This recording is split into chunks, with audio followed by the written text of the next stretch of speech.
Hello friends, welcome to our routine ગેલ્ફિસિટી. અને guys અત્યારે સાંજથી વ્લોગ ચાલુ થઈ રહ્યો છે. Yes guys, cause it's interesting.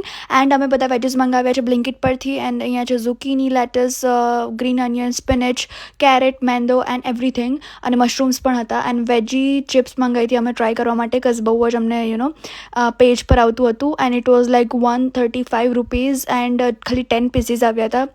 And આમ તો પૂરવા માટે તો એને વર્થ ઇટ લાગ્યું, પણ મારી માટે ના લાગ્યું, કઝ આપણે ઘરે એર ફ્રાય કરીને પણ ખાઈ શકીએ છીએ. એન્ડ આફ્ટર દેટ મેં બધા વેજીટેબલ્સને કટ કરી દીધા હતા. એન્ડ જે લીફી વેજીટેબલ્સ હતા એને કટ નહોતા કર્યા. એન્ડ આફ્ટર દેટ હું અહીંયા લોટ રેડી કરું છું, રાઈસ ફ્લાવર લોટ. યસ ગાઈઝ, કેમ? કારણ કે મારે ટોપોકી બનાવી હતી. યસ ગાઈઝ, મારું પ્રોનાઉન્સિએશન સારું ના હોય તો માફ કરજો. એન્ડ અહીંયા બધું અમે ઘરે જ બનાવવાના છે આજે, કોરિયન ફૂડ બનાવવાના છે ટેકનિકલી. એન્ડ અહીંયા મેં ટોપોકીને બોઇલ કરી દીધી, આપણે જેમ નોર્મલ લોટ બાંધીએ એવી રીતે જ બાંધવાનો છે. એન્ડ આફ્ટર દેટ વેજીસને સોર્ટ કરી દેવાની છે, જેમ આપણે વેજીટેબલ્સને નોર્મલી કંઈ બી વસ્તુ માટે સોર્ટ કરીએ, એમાં બધી મેં વેજીટેબલ્સ જેમ તમને પહેલાં દેખાડી હતી એ જ એડ કરી છે.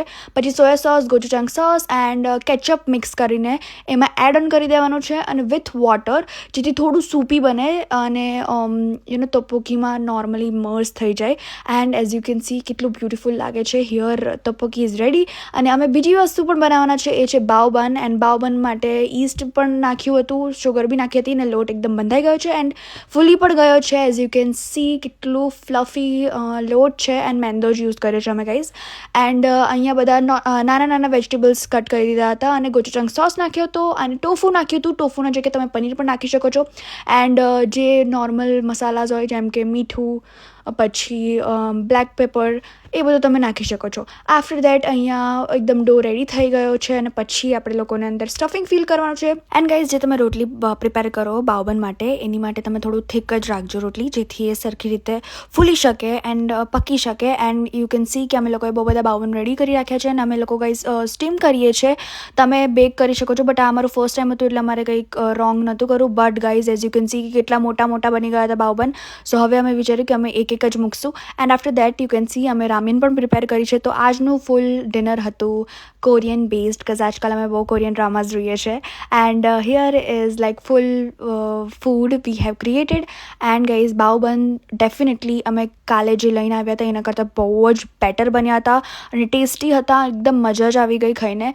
એન્ડ રામિયન તો બહુ જ ડિલિશિયસ હતી. પૂર્વાએ જે જાતે બનાવી છે, like it was like really good thing. And આ રેસીપી તમને નથી દેખાડી, બિકોઝ તમને ખબર જ છે કે કેમનું બનાવવાનું છે, જેમ અમે બહુ પહેલાં બ્લોગમાં દેખાડ્યું હતું. ને it was also so good.